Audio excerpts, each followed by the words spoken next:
शेर।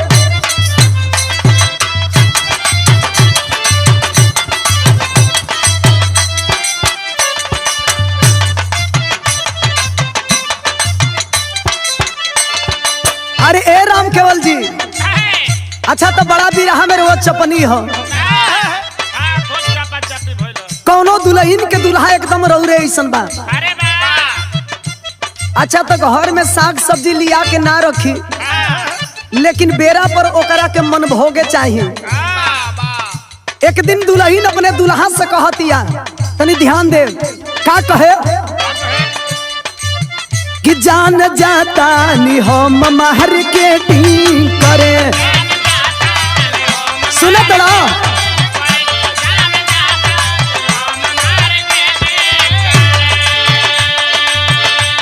मार्केट कईल तोहरे बस के बात नहीं खे, यही से हमार बात सुना का कहतिया कि जान जाता नी हम मार्केटिंग करे।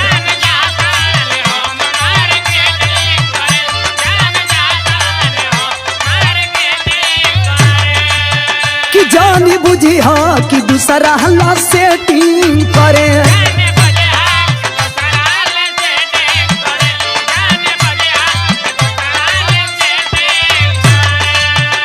जान जाता नी हम मार्केटिंग करे, जानी बुझी हाँ कि दूसरा हल्ला सेटिंग करे। आवा न लगा दी जानू, आवा न लगा दी ढोड़िया में कजरवा हो, नहीं लागी नजरवा हो ढोड़िया में।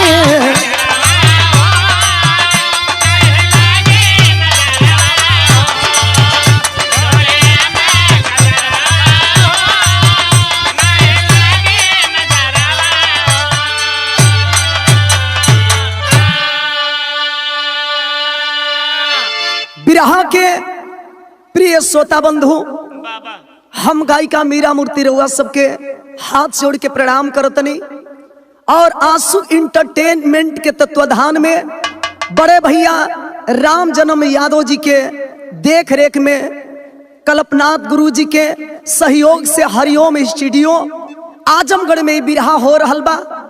हमारा और राम केवल यादव जी के हम निवेदन करब कि जैसे हर बिरहा के आप लोग सुने नी, अपन आशीर्वाद और दुलार प्यार देनी जा। हम निवेदन करब के बिरहा के भी आप लोग सुनब जा, अपन आशीर्वाद और दुलार प्यार देव जा। और आदरणीय विशेष आभार बेचू यादव जी, रंजीत यादव जी, लोरिक यादव जी और रामाश्रय यादव जी और वकील यादव जी, जितेंद्र यादव जी के देख रेख में बिरहा हो रहल बा। सब भैया चाचा लोग से हमार निवेदन बा कि बिरहा के ज्यादा से ज्यादा आप लोग शेयर करब जा, चैनल के सब्सक्राइब करब जा। ये मीरा मूर्ति पर ऐसे ही आप लोग अपन आशीर्वाद बनौले रह जा। मास्टर साहब बड़ा ही खूबसूरत हमारे कवि जी ये बिरहा के लिखले बनी। बिरहा के शीर्षक बा खून का रिश्ता। आई जा रउआ सब ध्यान लगा के बिरहा के सुनब जा। स्वर बना के आइए मास्टर साहब।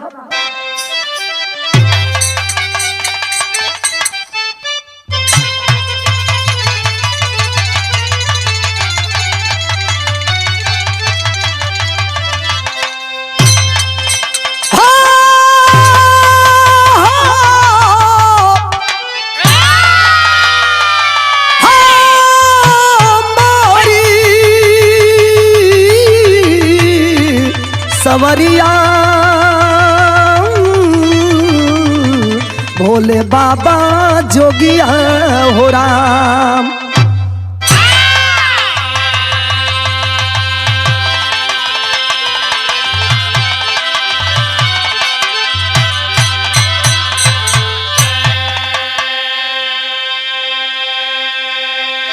भूमिका के माध्यम से कहना है, तमाम हमारे पढ़े लिखे लोग बिरहा को सुनते हैं, एक एक लाइन पर ध्यान देंगे। कवि का संकेत क्या है बहादुर?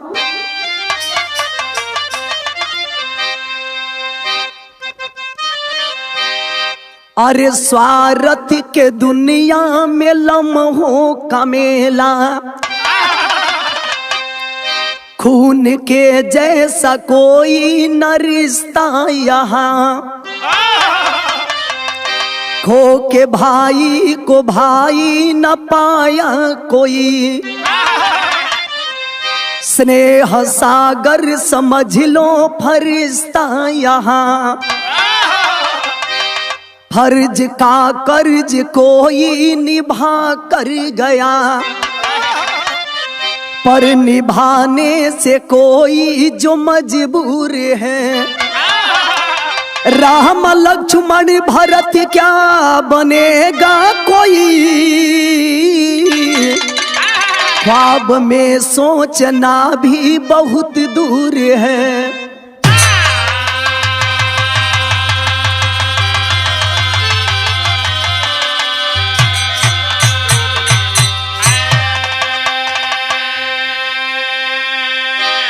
ए बाबू, ये दुनिया में भाई ऐसन मित कोई ना होला, भाई ऐसन हित कोई ना होला हो, वह समझ पाई जेकर ए दुनिया में कोनो भाई नहीं खे।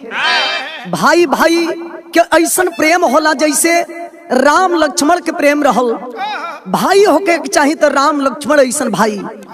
बिरहा में कवि जी बड़ा सुंदर गजल के अंदाज लिखलन बहादुर।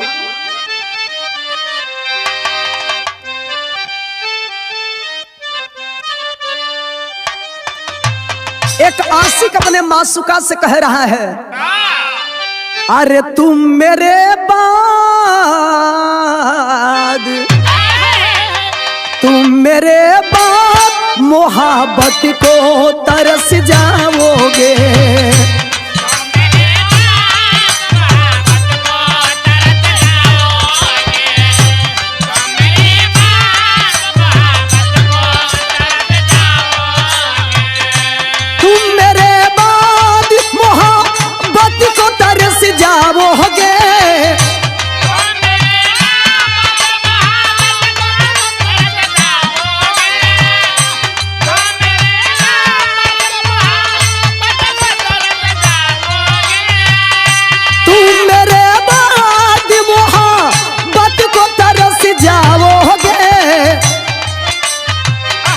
अजनबी सहार है, अजनबी सहार है, चाहत को तरस जाओगे,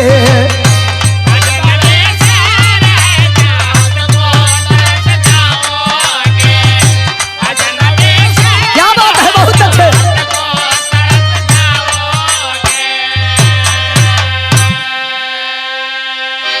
गजल से बढ़िया कवि जी हमारे बिरहा के लाइन लिखल बहादुर। अरे दर्द है दिल में, दर्द है दिल में, दुआओं से ना मिटाएगी,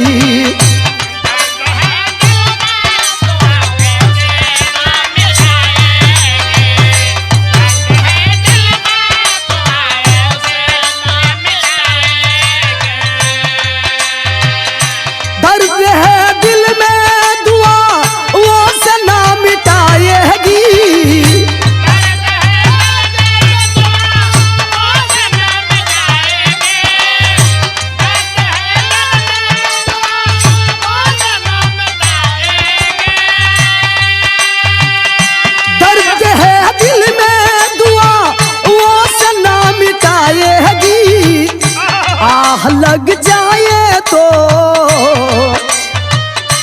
आह लग जाए तो रूह भी कांप जाएगी,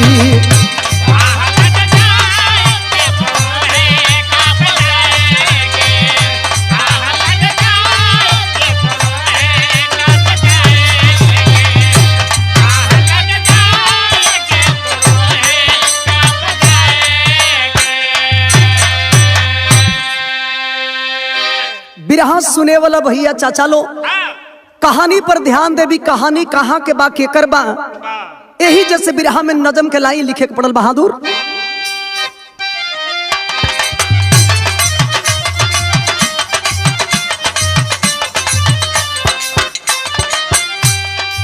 व्यथा गमगीन एक परिवार का दास्तान सही, व्यथा गमगीन एक परिवार का दस्तान सही, स्वभाव के धनी सुदामा यादव नाम सही।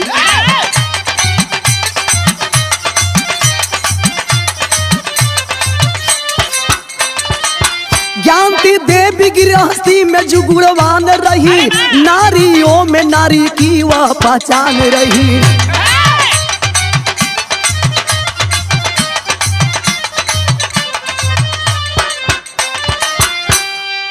बड़ा बेटा मनोज आंखों का जो नूर रहा, छोटा सुबोध जो दोनों आंखों का सूर रहा।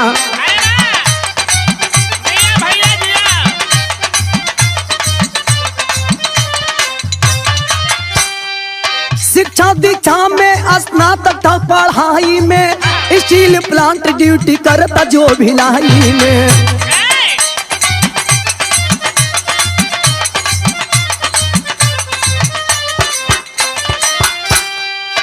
अमन चमन जहर मन भरा गुलजार रहा, वही सुरवा के लिए माँ का दुख अपार रहा।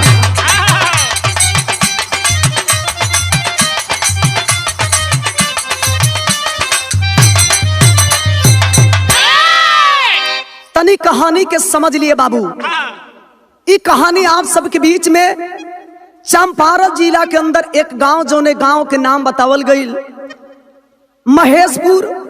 महेशपुर के रहे वाला एक यादव बिरादरी का परिवार, जिस परिवार में घर का मेन मुखिया जिनका नाम बताया गया सुदामा यादव, और सुदामा यादव के दुल्हन के नाम बतावल गई ज्ञानती देवी।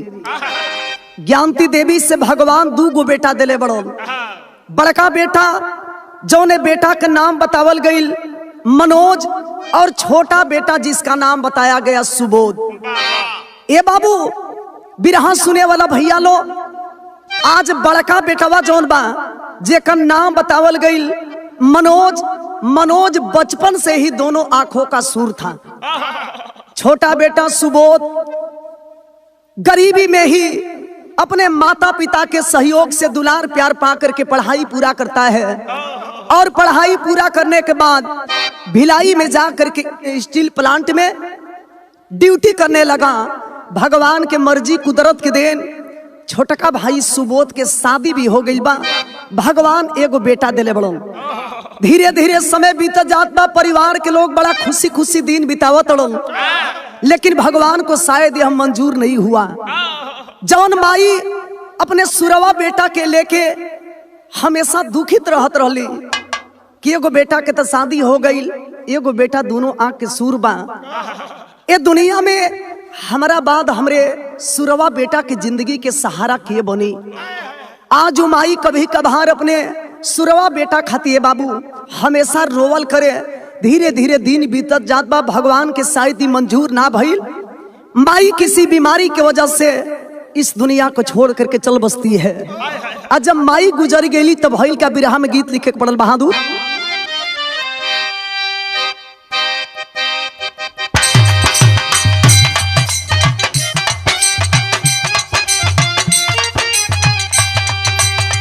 बिरहा में बड़ा ही खूबसूरत गीत राम केवल जी कोनो लड़का कोनो लड़की के देख के कहले रहो।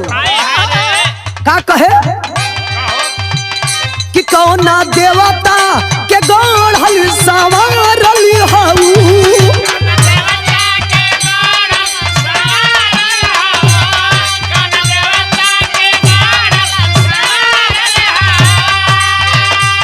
हमरा खातिर जमीन पे उतारली बारू।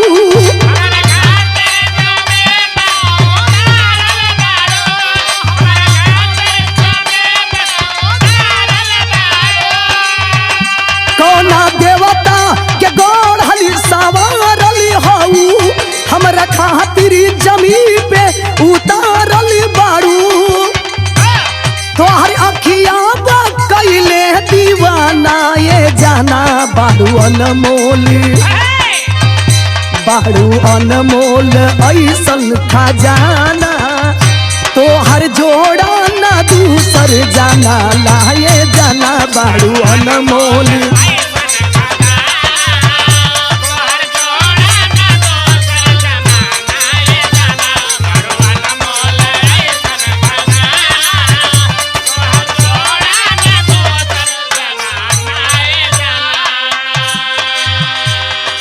से बढ़िया कवि जी हमारे बिरहा के लाइन लिखलो का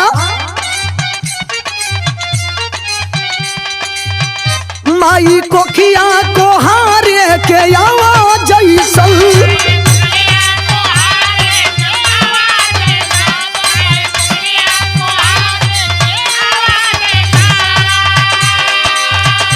केहू करिया केहू गोर केहू झावा जैसल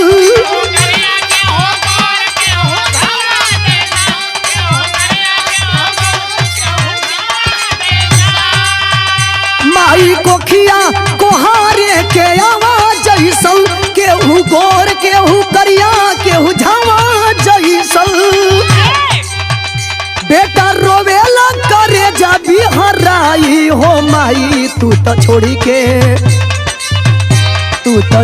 के हो गईलू पराई अब के सुरवा के अंगूरी धराई हो माई तू तो छोड़ी के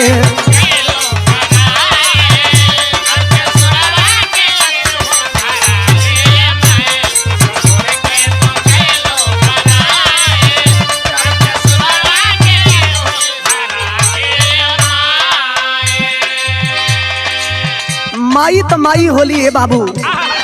आज माई के गुजरला के बाद कभी कभार सुरवा वही है सोचल करे कि माई रहली तो कम से कम हमके हाथ धराई के एने ओने लेके जात रहली, समय पर भोजन करावत रहली, हमार कपड़ा धोत रहली, हमारा विषय में सोचत रहली।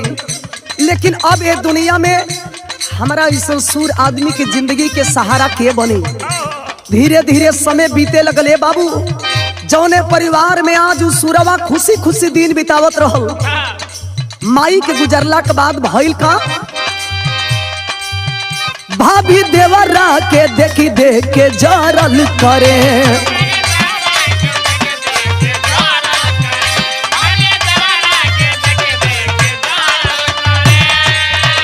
गुस्सा इतना कि मर्दों के भरल करे।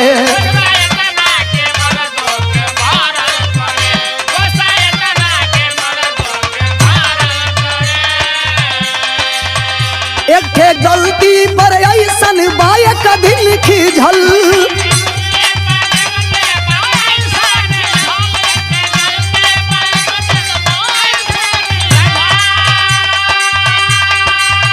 मेज पर रखल लिपटो पा भुइया गिरल।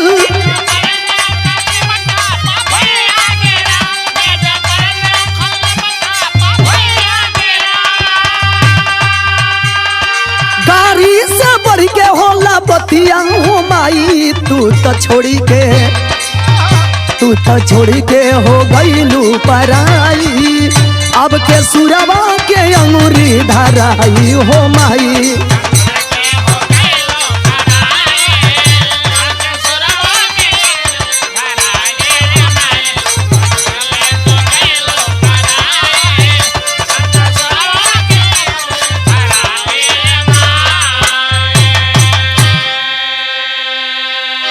एगो भाभी सीता भी रहली है बाबू, एगो भाभी ई बिया क्या जो सुरवा के हमेशा देख देख के जरल करे।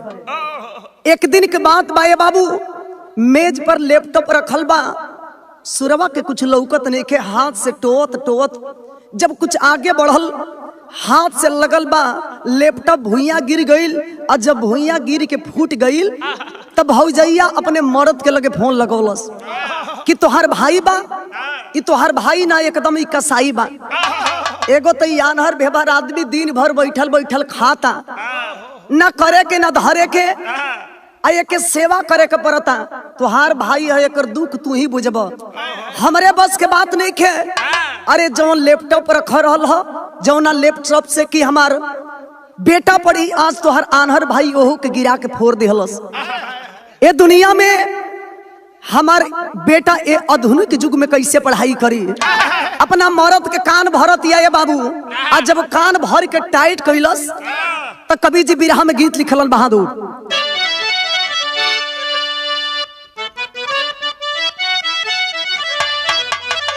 कौनो मेहरारू अपने मर्द से कहती है कि जी ए तेरे करब तो कैसे काम चली, जबे न तबे खाली अपना माई के, अपना भौजाई के, अपना भैयवन के देखेलो। आज तक हमारा के ना देखल, अब की बार एकदम आर पार होके रही। कहती है का कहे, अरे अलगा न रहबो सैया जाई नई हारावा हो।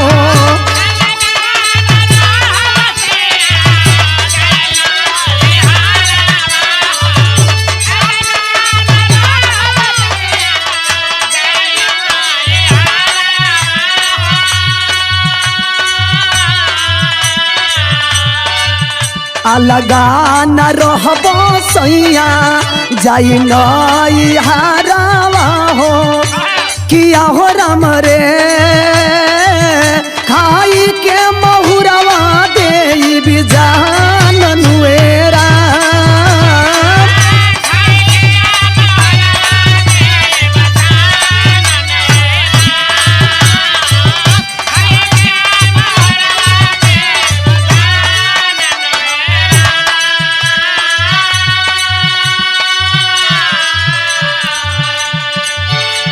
ई तो धुन रहल, धुन से बढ़िया कवि जी बिरहा के लाइन लिखलन का, मेहरी के मरदा कतनो होलल मऊगावा हो।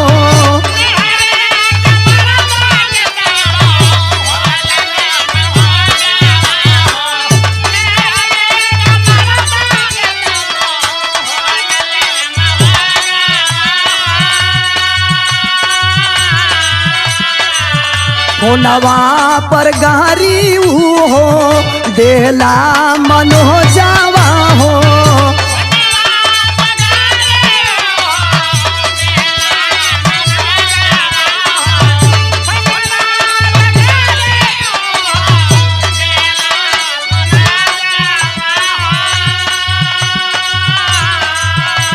किया हो राम रे मारी गाइल हो तो मरल जब माईरा।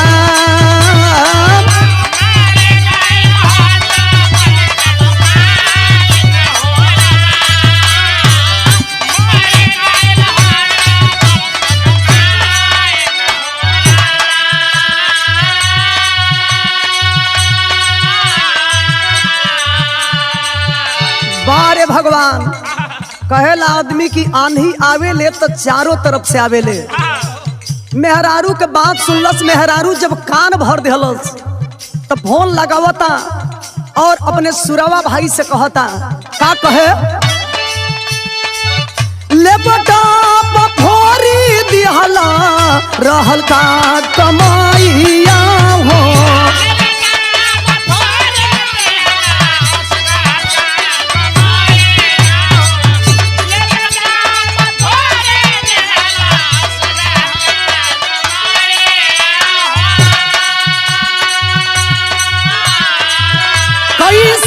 के बेटा करी आधुनिक पढ़ाइया हो।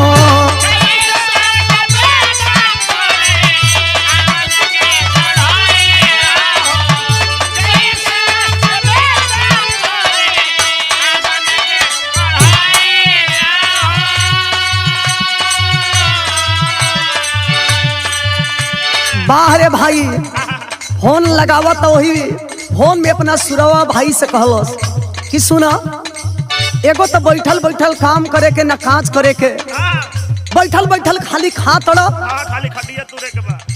खाली खटिया तोड़ा तोड़ा। अजौन एगो लैपटॉप हमरे बेटा के पढ़े के साधन रहल उहो फोड़ दिहल। अब हमनी के बस के नहीं कि तोके बैठा के खियावल जाई, आपन खुद व्यवस्था करो। इतना बात जब सुरवा सुनल से बाबू मन में बड़ा कष्ट भइल, डांटता और डांट के उस सुरवा से गौरी बात कहलस का, आजुए से दूरा हो जा छोड़ी के भवानवा हो।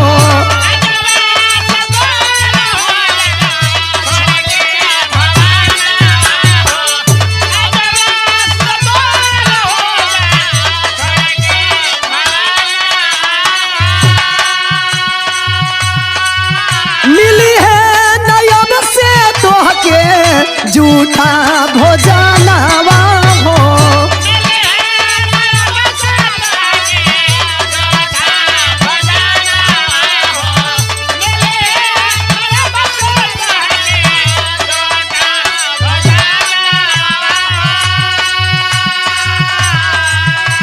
किया हो राम रे भीखी भवनवा मांगा जाइनु हो राम।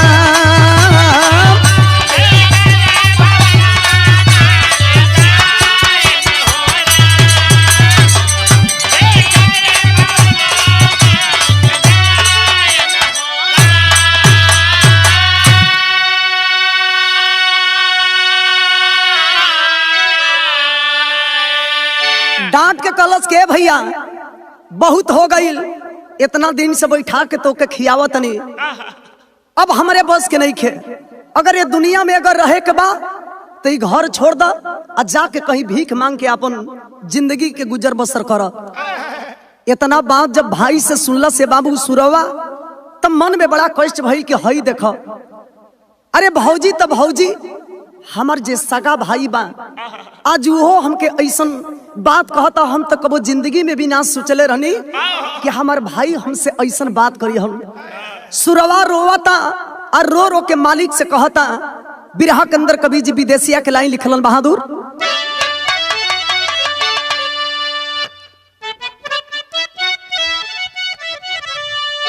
भाभी तब भाभी जे पराई घर से आइल बाड़ी, अब भैया के जियाते ना भूली काबो बतिया, अब ना हमारे केहू खोजला पे भाई बंधु, कवन राम होई है यही अन्हारा के गतिया, गिरत परत कैसो बस के साधनावा से, अबुआ घरे आके कुल बतावेला विपतिया, माई के मुआला परी बाबूओ ना देखल चाहे, ओ नहू के हमारा खातिर निकाना नियतिया। सोचलस कि भौजाई तो भौजाई हमार सगा भाई होके हमके कहत कि घर से निकल जाइए, दुनिया में जिए के बा तो कहीं जाके अपन भीख मांग के गुजर बसर कर। ये बाबू भाई के बात के चोट लगल, सुरवा वही समय घर छोड़ दिलस। घर छोड़ करके प्रतिदिन का उसका यही काम था, भीख मांगे और जौन भीख में मिले बाबू वही भीख के सहारे सुरवा अपन दिन बितावता। एक दिन के बाद बाकी गिरत परत कैसहू उस सुरवा अपने बुआ के घरे गई। अपने बुआ के घरे गई जाए कि जब सारा अपन दुख भरी कहानी बतौलस, भगवान कैसन मर्जी बा क्यों फुआ के भी भगवान कोनो औलाद ना दिले रहलन। इतना बात सुन लिए बाबू करेजा फाट गई कि बताओ आज हमरे भौजाई के मोते हमरे भतीजा के संगे इतना बड़ा अन्याय। ये बाबू समझाए बुझाए के फुआ और सुरवा के अपने घर में रख लियली। और जब घर में रख लियली तो कवि जी बिरहा में गीत लिखलन बहादुर।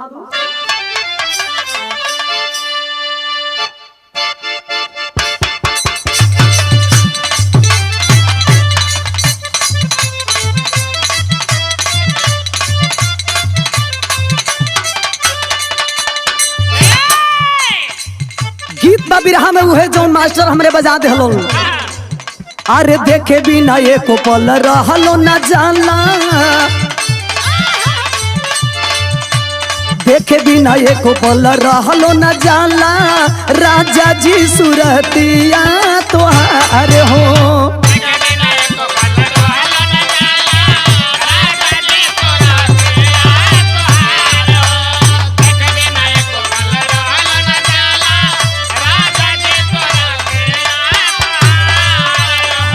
अरे भीतरे भीतर गद गद रही सुन के मीठी मीठी बतिया तोहार हो।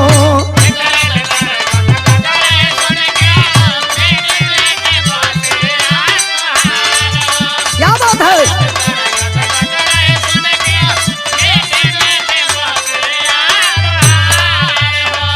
अरे देखे बिना एको पल रहलो न जाला, राजा जी सुरतिया तोहार हो। भीतरे भीतर गद गद रही सुनी के मीठी मीठी बतिया तोहार हो।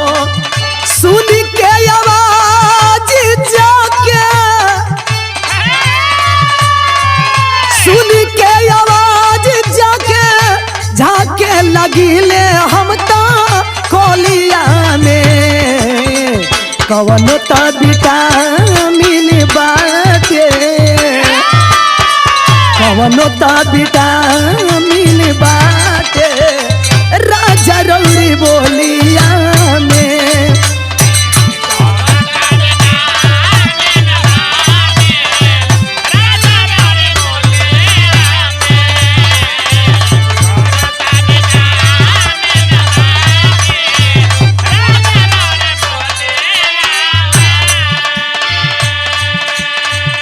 ए बाबू, भगवान कैसन लीला बा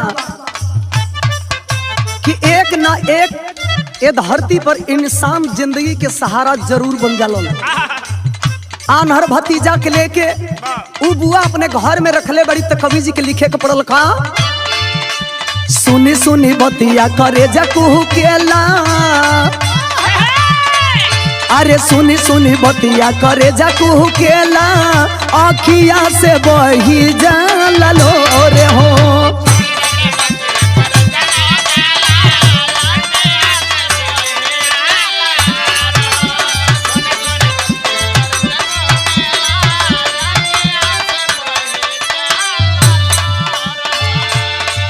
अरे तोहरे विपतिया के लौके ना ये बेटा, नदिया के कवनो न छोर हो।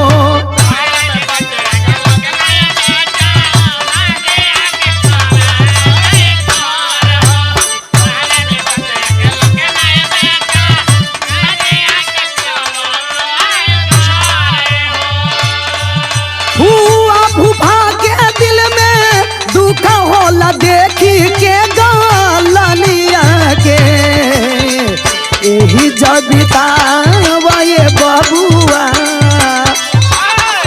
यही जबितावा ये बचावा दिन अउरी रतिया के।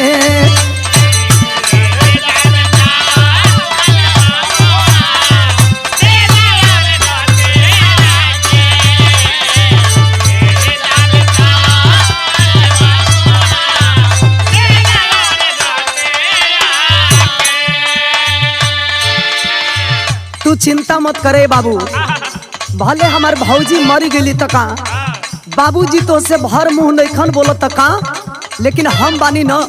तू चिंता मत कर, आज के बाद तोरे जिंदगी के सहारा हम बनब। समझावा तड़ी ओ सुरवा के समझा के कहत का बड़ी। बेटा ना बेटी कहूँ, बेटा ना बेटी कहूँ ऐसन दुलार दिहली।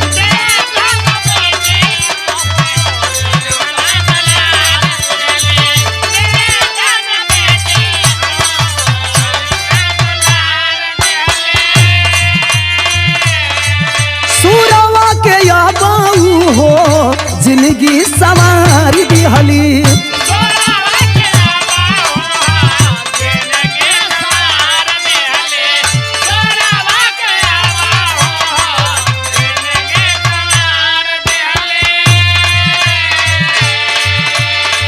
साधना से एक दिन जाके, साधना से एक दिन जाके कोई दिल देखा भैया सदिया के। यही जबितावा ये बबुआ, यही जबितावा ये बचावा दिन अउरी रतिया के।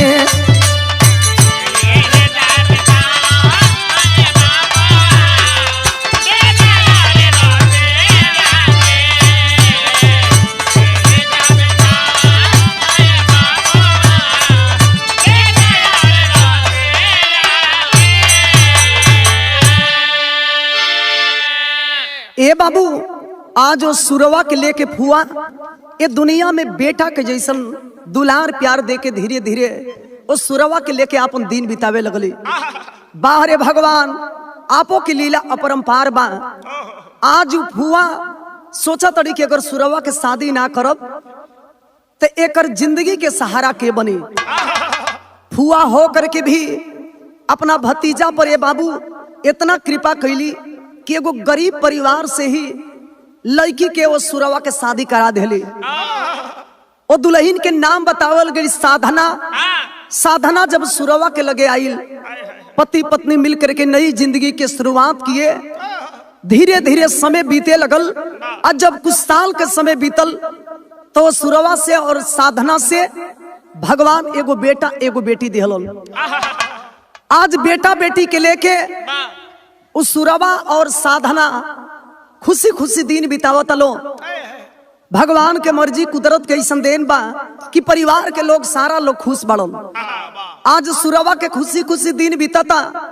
अब उन्हें जवन भैया भिलाई में काम करत रहल, अचानक वह बीमार पड़ता है। आज जब बीमार पड़ल ये बाबू तो देखा इलाज करावे खातिर घरे आयल। आज जब घरे आयल तो कवि जी बिरहा में गीत लिखलन बहादुर।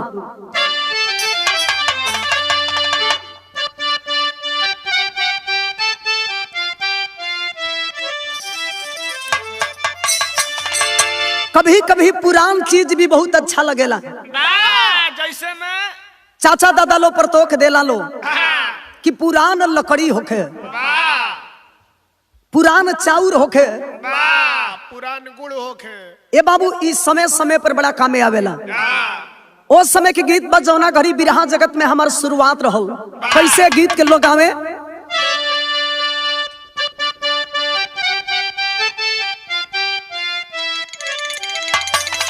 अरे निबिया के पेड़ा जानी कटी हाँ ये बाबा,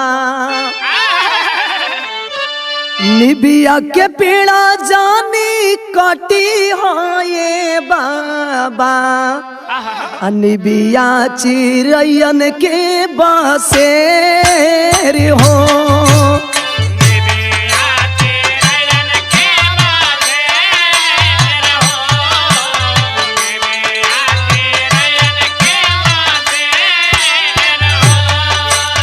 निबिया के पेड़ा जानी कटी हो ये बाबा,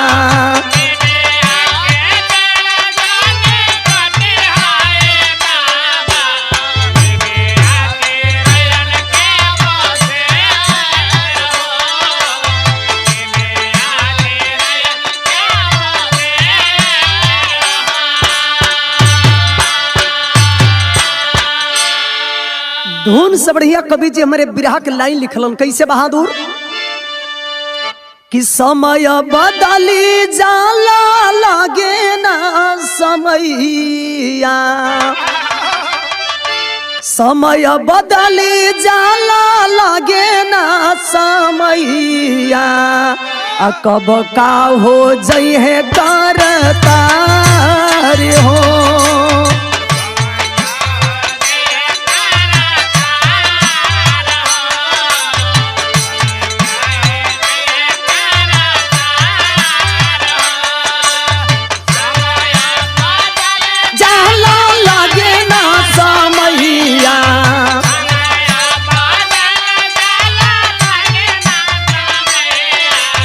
कब का हो जाला कर,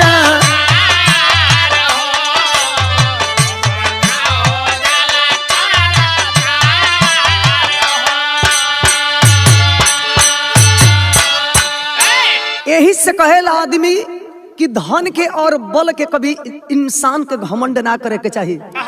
जवान भाई की पैसा के घमंड में चूर होई के अपना सुर भाई के घर से निकाल दिहलस।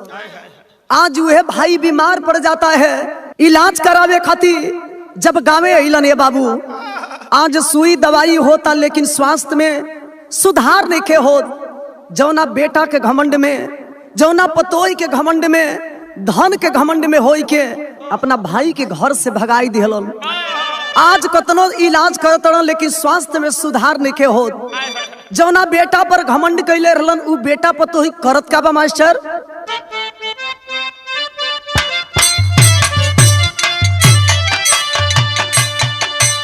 बेटावा पतोह कहबो पूछे ना हालतिया।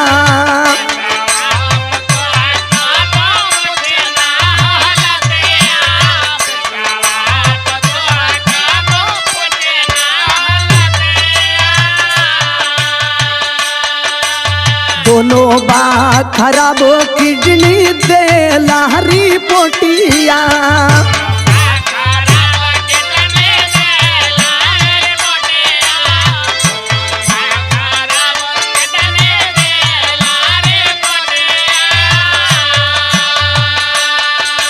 सुरावा के याद आवे पड़ल अस्पतलिया में।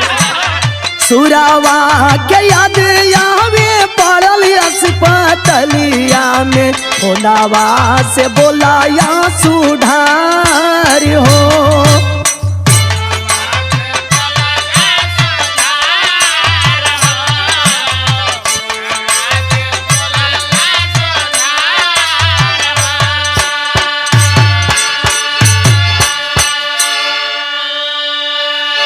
बाहरे नसीब आज कतनो सुई दवाई होता लेकिन तनिको ठीक निखन होत। हॉस्पिटल जाते हैं, जब चेक किया गया तो डॉक्टर साहब कहलन कि आपके किडनी खराब हो चुकल बा। ये दुनिया में आप ज्यादा दिन की मेहमान निखी। ये बाबू एक लौता बेटा बा। आखिरकार हॉस्पिटल में भर्ती करावल गई। सुई दवाई होता, उपाय लगावल जाई, हो सकेला बच जाई हम, लेकिन ऐसा नहीं हुआ। बेड पर लेटे ही लेटे एक रोज अपना भाई के लगे फोन लगवलन, रोवा तड़न कि इतना भारी हम गलती कर देनी। जौन भाई की हमार लक्ष्मण ऐसा रहल, वो भाई के घर से भगा देनी। अब ते दुनिया में हम ज्यादा दिन के मेहमान नहीं की, मरे वाला बानी। कम से कम मरला से पहले अपने भैया से हम क्षमात मांग ली। वही बेटे पर सुतल सुतल फोन लगौलन। अब फोन लगाई कि अपने भाई से कहलन का बिरहा में गीत बदल गई।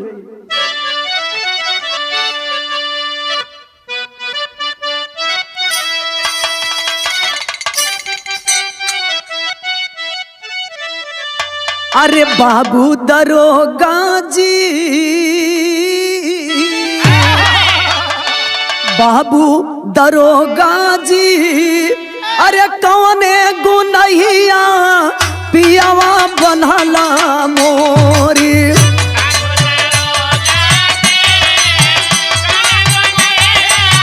पियावा बनला मोरी।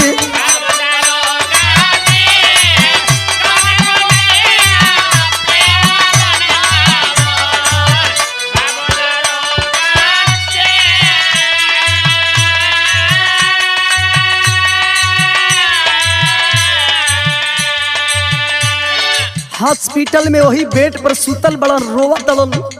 भाई के याद आवता, फोन लगौले बड़ा ने बाबू। जब सुरवा फोन उठौले बा तो रोवा तड़न। रो के अपने भाई से को बात कहतड़न। का कहे कि अरे मोरे भैया हो,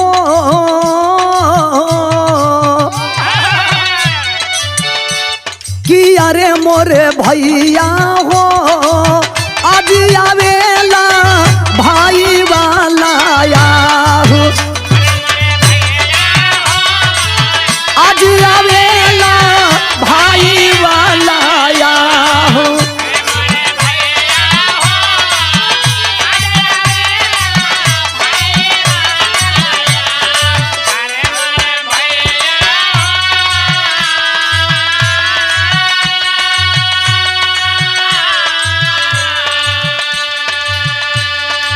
वही बेड पर सुतले सुतल रोवा तड़न, कह तड़न कि भैया जौन भी तोरे संगे कहीं हमरे गलती के क्षमा कर दिया। आज बड़ा दिन से तोरे भाई के इलाज होता। बुझा तक ये दुनिया में हम ज्यादा दिन के मेहमान नहीं, हमरे गलती के भुला जा।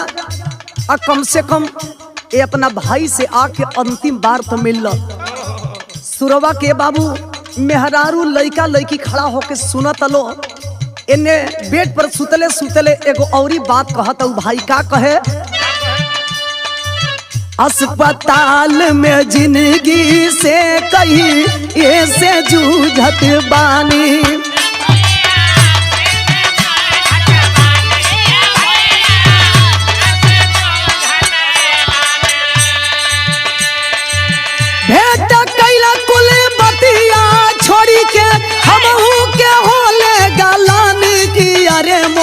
भैया हो कि अरे मोरे भैया हो बुलिहना बिहाने आई हल्ला गली चाहो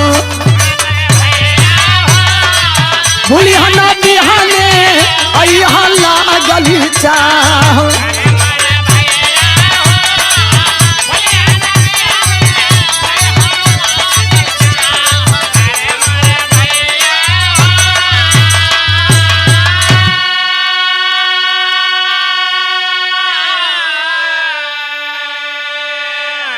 रोवा तड़न कहा तड़न के दुनिया में अब तो हर भाई ज्यादा दिन के मेहमान नहीं के हमार बात मानो हमरे सारा गलती के क्षमा कई के कम से कम ये भाई से अंतिम बार तक आके मिल ये बात के जब सुरवा के मेहरारू सुनलस कलश के काजी ई कैसन रोवा रोवा तनी अरे जौन भाई रोवा के निकम्मा जान के आन्हर भेभर जान के रोवा के घर से भगा दिहलस ओ भाई खातिर रोवा इतना रोवतनी ए बाबू आज एक तरफ लइका बोलत तो दूसरे तरफ मेहरारू डांटतिया लेकिन भाई होके के चाहिए तो सुरवा ऐसा अपना परिवार के समझाई बुझाई के जब भाई से भेंट करे खातिर चलल तो कवि जी बिरहा में गीत लिखलन बहादुर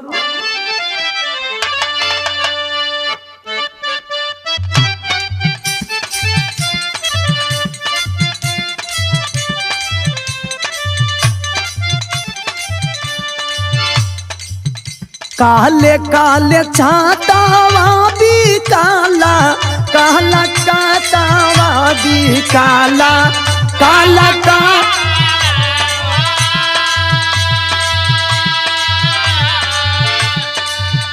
काले काले छातावा भी काला काला कातावा भी काला काला कातावा हो झूलनी बिचाले सासा राम राम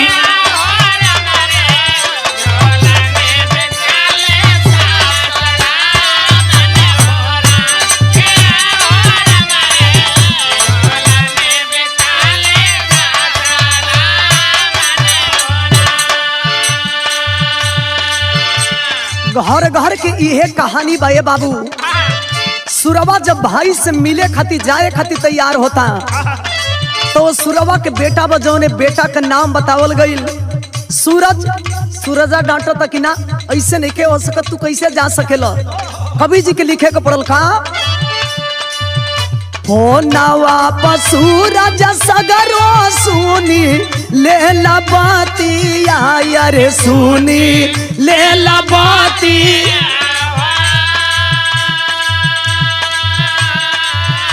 हो नवा पर सूरज सगरो सुनी ले ला बाती यारे सुनी ले ला बाती जिंदगी बरदी हलसी दे बनवा सनुए राम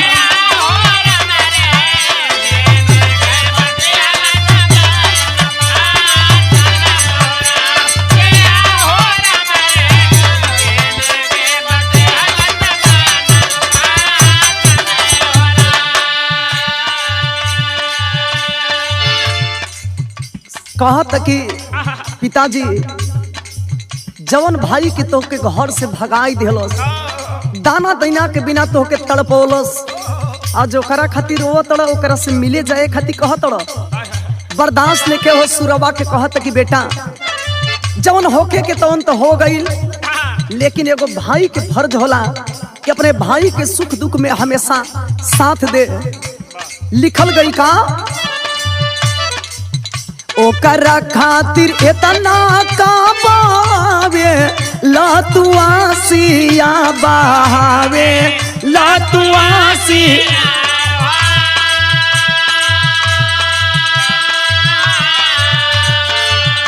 आन्हर जानी कैलस उपहासन राम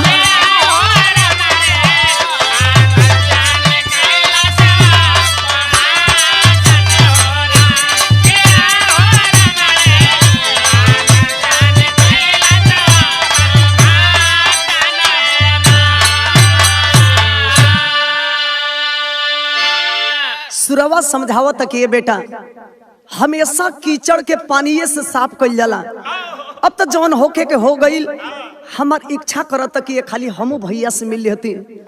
अपना बेटा के लेके बाबू जब सुरवा चले के तैयार भइल तो कवि जी बिरहा में टेरी लिखलन।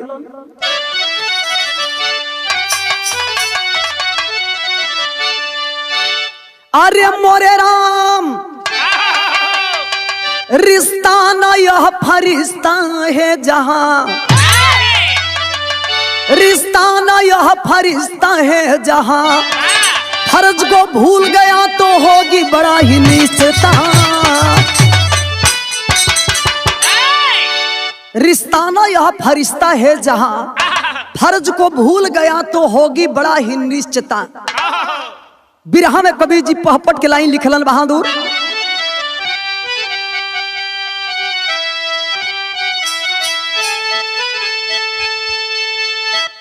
भाई कतन हो जाई है कसाई हमारे बेटा हो, लेकिन भाई के नया मिटाई हमारो बेटा हो।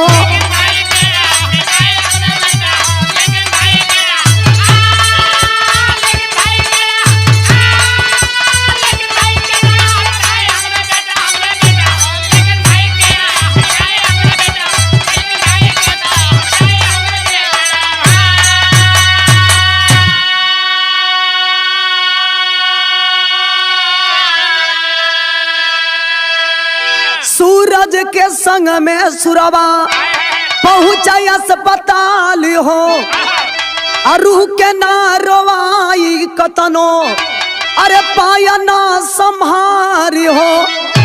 भरत मिलाप जैसन बसीन दिखाई हमारो बेटा हो, हमसे जितना होई कर भरपाई हमारो बेटा हो।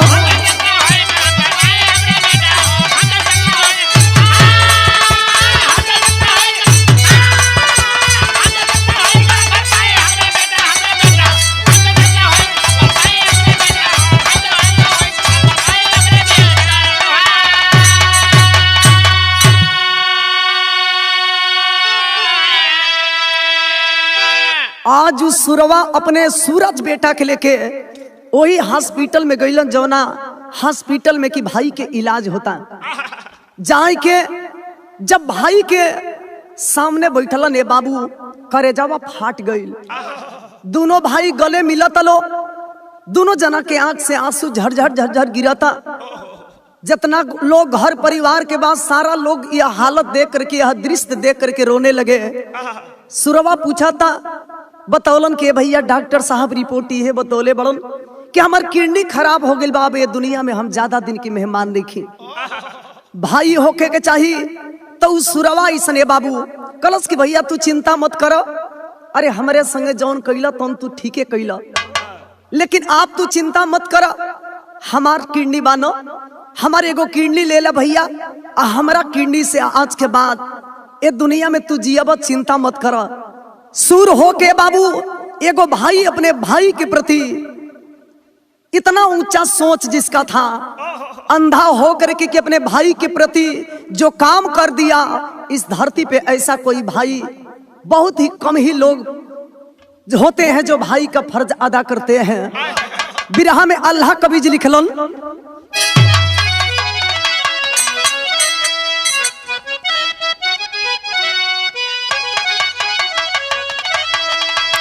हे राम अरे मनुष्य के जन्मवा फिरी मिली है कि नाही बाबू,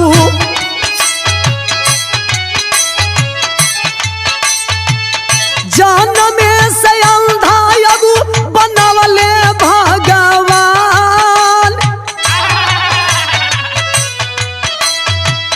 जिए काती एक के हमारी ले ला किड़निया ये भैया,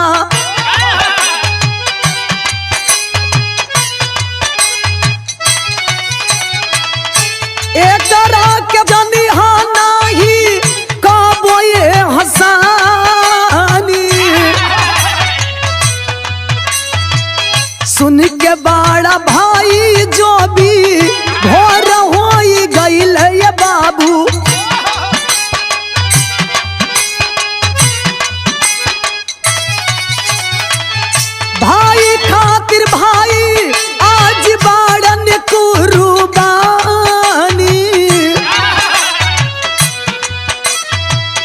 ऑपरेशन थिएटर में इलाज हो के लागल बाबू।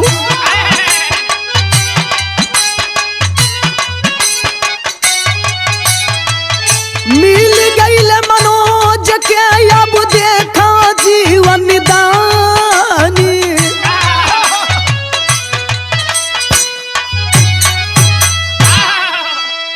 ए बाबू आज सुर होई के अपन किडनी दे के अपना भाई के जीवन दान दिहलन और साबित कर दिहलन कि धरती पर भाई होके के चाहिए तो उनका ऐसन ऑपरेशन सफल भइल।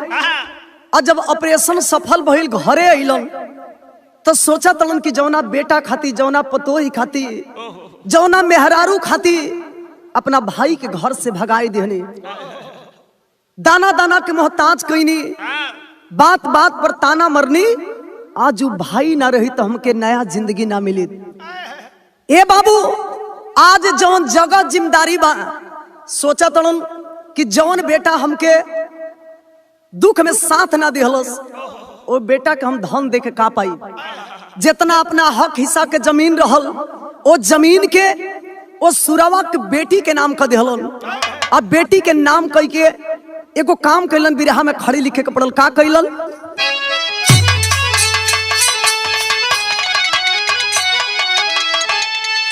अरे बेटी ना तू बेटा हऊ हमारी बिटिया,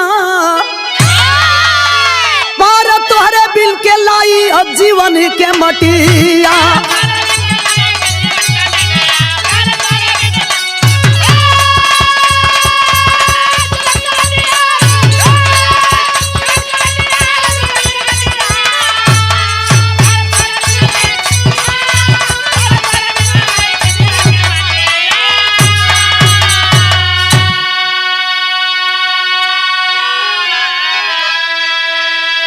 दुनिया में बेटा से बहुत बढ़िया बेटी बड़ी।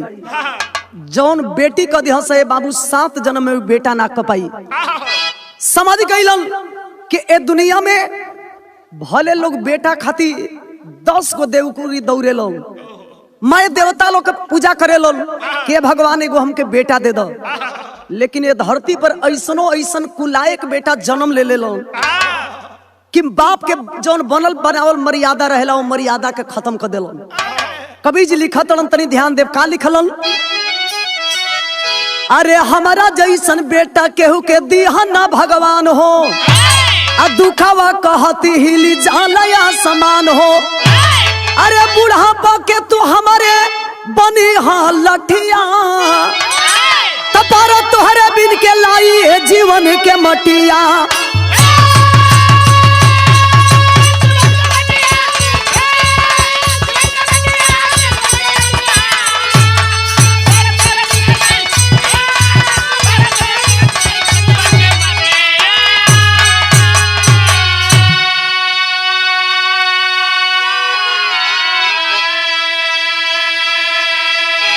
अरे बेटा हो तो बेटा जेकर बेटवा हो लायक, आ हमारा जैसन बेटा केहू के जन्म में ना कुलायक। जे देवे बदे राजी बाना सूखी रोटियां, तपारा तोहरे बिन के लाई है जीवन के मटिया।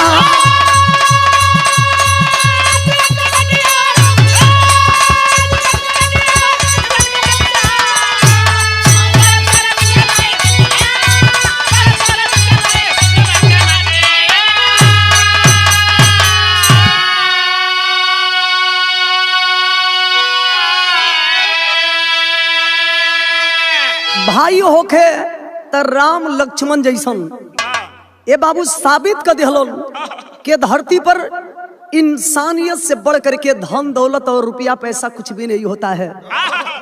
अपने हक हिस्सा के जितना जमीन रहल सुरवा के बेटी के नावे कर दिहलन, आ कहलन कि ये बेटी आज के बाद हमारे जिंदगी के सहारा तू ही बनबू। बिरहा के आखिरी भाव में लिखल गईल, गुरु बिहारी गुरु गणेश गुरु रामलाल गमगीन, बच्चन कहते कवि चंद्रिका। अरे आवे न ऐसन सीन, अरे रिश्ता न यह फरिश्ता है जहां तमी के मीता